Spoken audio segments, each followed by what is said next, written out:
So, how do you tell the story of a nation? Is it all about textbooks, dates, and battles? Or is it something more visual, more emotional? Today, we're going to look at how two legendary artists painted two totally different but equally essential portraits of the Philippines. We'll see how their brushes didn't just make pretty pictures, they actually helped shape an entire nation's identity. Just think about that for a second. Can one canvas, just some colors and figures, really capture the soul of a country? Can it actually hold the weight of its history, all its struggles and its dreams? I mean, that's a huge question, right? And it's at the very heart of what we're looking at today. And, that's exactly the point. A painting isn't just decoration hanging on a wall. It's a historical document. This quote here says it all. Art helps us visualize reality. It stands right up there with texts and photos as a vital window into the past. To really dig into this idea, we're focusing on two absolute giants of Philippine art. On one side, you've got the fiery, dramatic Juan Luna, and on the other, the master of light himself, Fernando Amorsolo. Believe me, their brushes did more than just paint. They helped build a national identity. And this is really what it all boils down to. You've got Luna, the painter of struggle, who captured all the darkness and drama of a nation's fight for its life. And then you have Amorsolo, the painter of light, who imagined this idyllic, sun-drenched homeland just brimming with hope. Two artists, two incredibly powerful visions, one nation.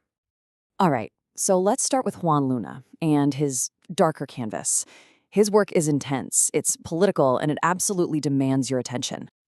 You gotta remember, Luna was a product of his time. He was trained in the grand European academies, so he painted in this very realistic academic style.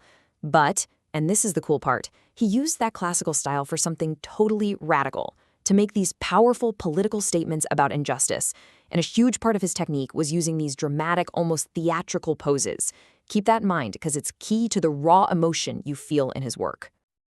And wow, if you want to see his power in action, look no further than his masterpiece, the Spoliarium. If you know one painting by Luna, it's this one. It's a work of art that's as famous for its message as it is for its just unbelievable size. And when I say size, I really mean it. The canvas is over 7.5 meters wide. To put that into perspective, that's almost 25 feet. Just try to picture standing in front of something that massive. It's not a painting you just look at. It's an environment that's designed to completely swallow you whole. And let me tell you, this thing made waves immediately. In 1884, it won the highest honor, a gold medal, at a huge art show in Madrid, right in the heart of the Spanish Empire. Now, this wasn't just some art prize, it was a massive political statement. A Filipino artist had just beaten the colonizers at their own game on the world stage. So here's the kicker. The painting shows dying gladiators being dragged from the Roman arena. But it wasn't really about ancient Rome. It was a searing allegory for the suffering of the Filipino people under Spanish rule. Luna was using history to talk about his present. So clever. Okay, now let's do a complete 180. From Luna's darkness, we're stepping into the sunlit world of Fernando Amorsolo.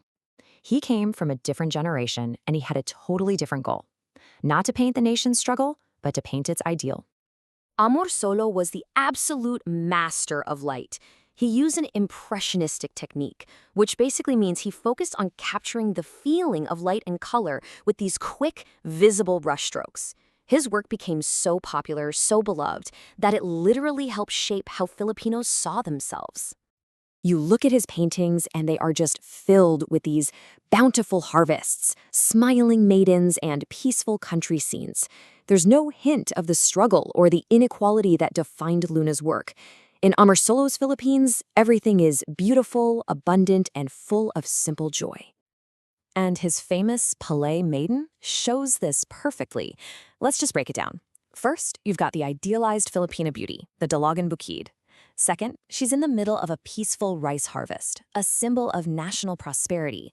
And third, and this is the clincher, her clothes subtly use the red, white, and blue of the Philippine flag. See, this isn't just a portrait, it's a full-blown patriotic statement. Okay, so now we have our two visions clearly on the table. On one side, Luna's struggle. On the other, Amorsolo's celebration. Let's put them right next to each other. I mean, just look at the contrast here. The mood? Luna is dark and theatrical. Amorsolo is bright and hopeful. Their subjects couldn't be more different. historical struggle versus rural beauty. And their message? Well, Luna was giving you a sharp political critique, while Amorsolo was crafting a celebration of national identity. So here's the bottom line. Both artists were painting their nation, but they had totally different goals because they were living in different times. Luna, living through the chaotic end of Spanish rule, felt he had to expose the harsh reality of oppression. Amorsolo, on the other hand, was working in a new era of nation building, and he felt the need to create a beautiful, idealized vision that could bring people together with pride. So where does that leave us? What's the lasting legacy of these two masters? How do these two totally opposite visions come together to paint the story of one nation?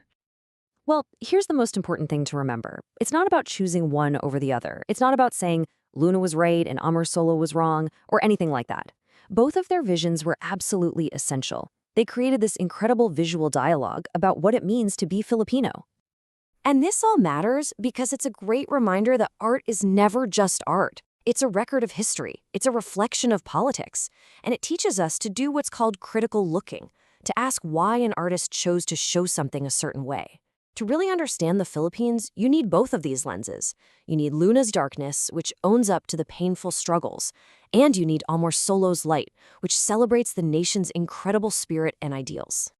So I'll leave you with this to chew on. In the long run, which vision does more to build a nation? The art that forces you to face uncomfortable truths head on, or the art that gives you a beautiful ideal to shoot for? It's a tough one, right? And maybe, just maybe, the real answer is that a nation, just like a person, needs a little bit of both.